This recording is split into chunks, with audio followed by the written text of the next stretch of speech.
સુરતમાં ગરીબોના હકના સરકારી અનાજમાં ગોટાળાના ગંભીર આક્ષેપો સાથે લિંબાયત પુરવઠા ઝોનના અધિકારીઓ અને કથિત અનાજ માફિયાઓ સામે એક યુવકે જિલ્લા કલેક્ટર કચેરીએ વિરોધ નોંધાવ્યો। સુરતમાં સરકારી ગરીબોના હકના અનાજના કાળાબજાર અને ગોટાળાના ગંભીર આક્ષેપો સામે આવ્યા છે, જેમાં સુરતના યુવાન પરેશ મહાલે લિંબાયત પુરવઠા ઝોનની કચેરીના કેટલાક અધિકારીઓ અને કથિત સરકારી અનાજ માફિયાઓ સામે ગરીબોના હકના અનાજની ચોરીનો ગંભીર આક્ષેપ કર્યો છે। દાવો કર્યો હતો કે તેની પાસે આક્ષેપોને સમર્થન આપતા કેટલાક પુરાવા છે અને તે પુરાવા જિલ્લા કલેક્ટર પુરવઠા વિભાગ તેમજ પ્રધાનમંત્રી કચેરી સુધી રજૂ કરી ચૂક્યો। તેમ છતાં અત્યાર સુધી કોઈ અસરકારક તપાસ કે કાર્યવાહી કરવામાં આવી નથી તેવો આક્ષેપ કર્યો હતો। આક્ષેપોને લઈ પરેશ મહાલે ફાટેલા કપડાં પહેરી અને હાથમાં પ્લેકાર્ડ સાથે જિલ્લા કલેક્ટર કચેરી પહોંચ્યો। તેને ગાંધી ચિંધ્યા માર્ગે ઉપવાસ આંદોલન કરવાની મંજૂરી પણ માંગી લીધી। યુવકે માંગણી કરી છે કે સમગ્ર મામલે નિષ્પક્ષ તપાસ કરવામાં આવે અને જો કોઈ અધિકારી અથવા અન્ય વ્યક્તિ દોષિત સાબિત થાય તો તેની સામે કડક કાર્યવાહી કરવામાં આવે। મારું નામ છે પરેશ કુમાર મધુકર મહાલે। હું રાશન ચોરીના મુદ્દા પર છેલ્લા 1 વર્ષથી લડી રહ્યો છું।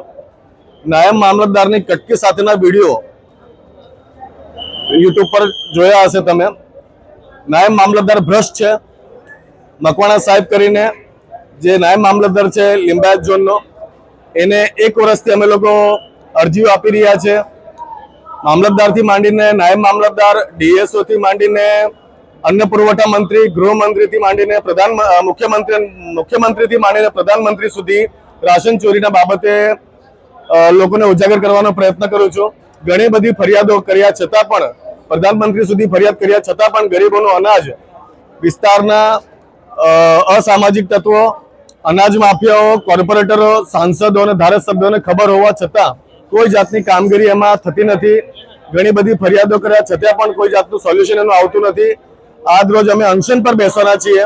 ઘણી બધી કમ્પ્લેન્ટો કર્યા છતાં પણ જો અમને નિરાકરણ ન આવતું હોય તો અમને મારી નાખો યા તો પૂરું અનાજ આપો। આ મુદ્દો છે મારો, પૂરું અનાજ આપો અથવા અમને મારી નાખો। એ બાબતે હું સખત વિરોધ કરું છું।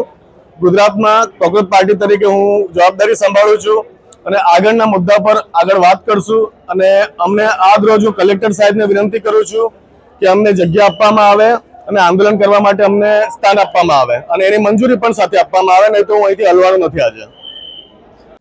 Bureau report S9 news Surat. અમારી તમામ માહિતીથી અપડેટ રહેવા માટે જોડાયેલા રહો S9 ન્યૂઝ સાથે।